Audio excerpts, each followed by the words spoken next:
What was your role in the CSL Photography Through Literacy project? So my role in the CSL course, Photography Through Literacy, was really to do some community service learning hours, and that was through Training Resources of America.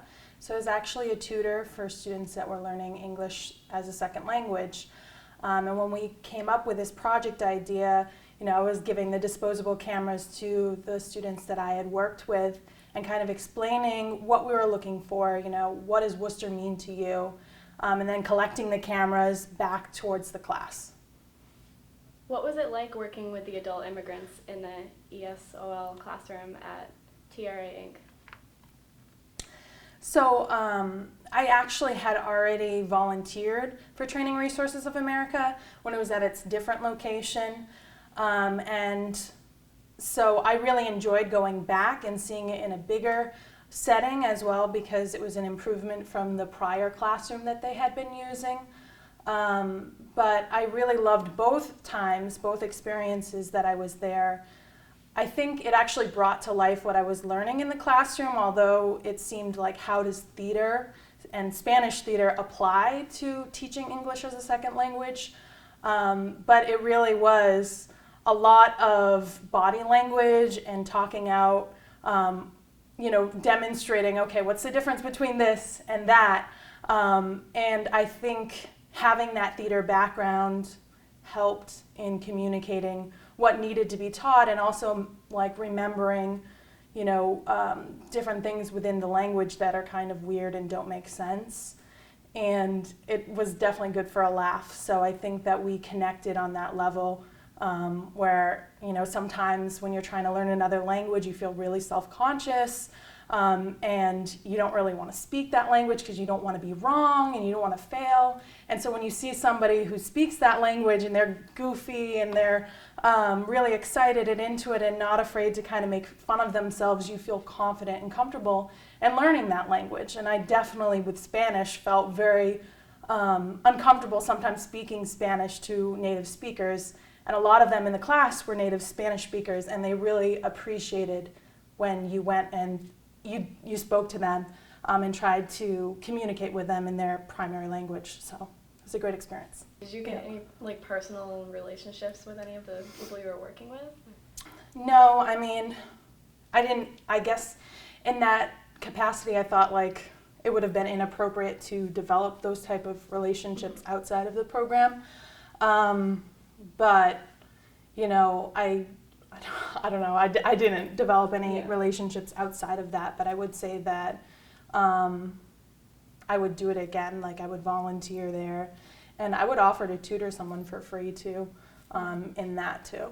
But it just didn't develop. We didn't spend too much time there, and I think we had a teacher, so that it was kind of frowned upon to have outside relationships.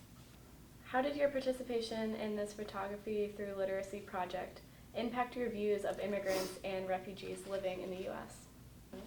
I would say that my experience working and volunteering at Training Resources of America and taking this course really just emphasized kind of what I already knew about the population.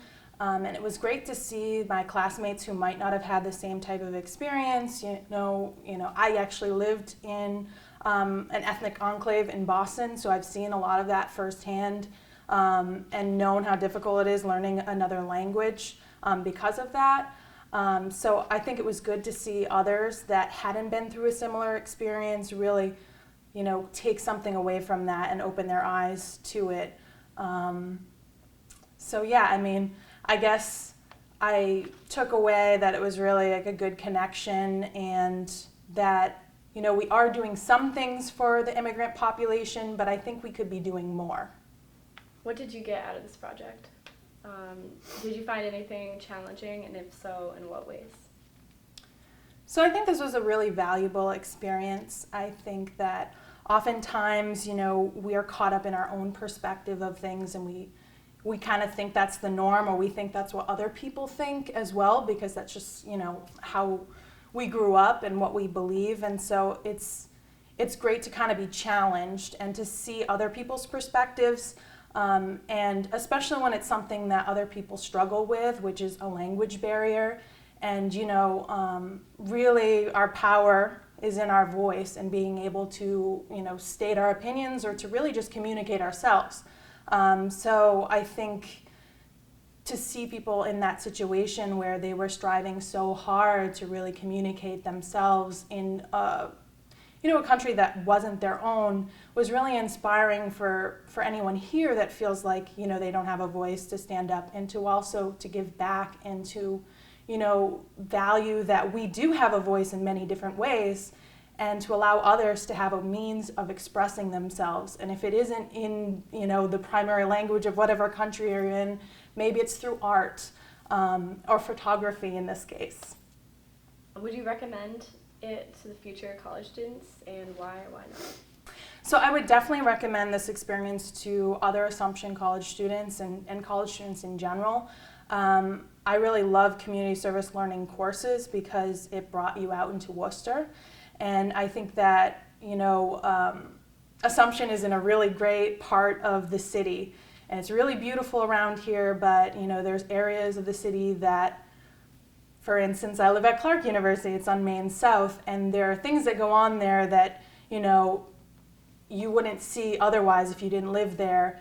And it's a definite learning experience to go outside of your own perspective and to learn about what other people, how they live, but also, the struggles that they have, and being able to know that you can help and you can make a difference is really important, and it's impactful to kind of feel that way in any job or, any career that you pick, or just, how you live your life.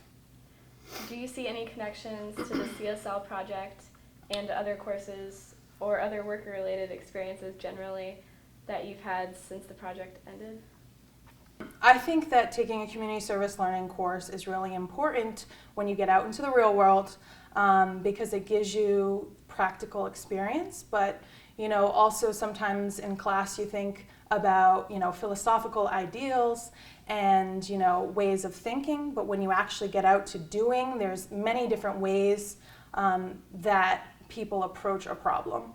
And so until you're actually in that situation and realizing, oh wow, I actually need to change the way I communicate in this situation because what I'm trying to say is not being imparted or it's not getting through. So in this project, you really actually have to think about, why did I say that? What am I trying to communicate? What's the meaning of this?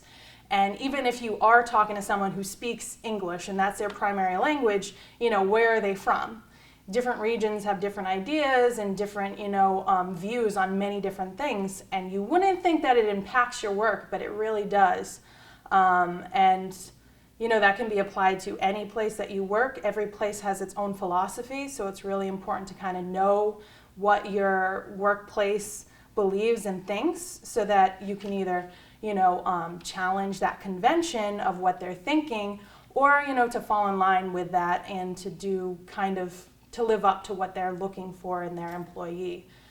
So this situation, I think, gives you that practical experience and those transformative skills, but it also, opens your eyes to other perspectives, and there will be conflict and there will be drama in your workplace. And so being able to accept that, to listen to other people's perspectives, and then to also be able to come to some sort of compromise is really important.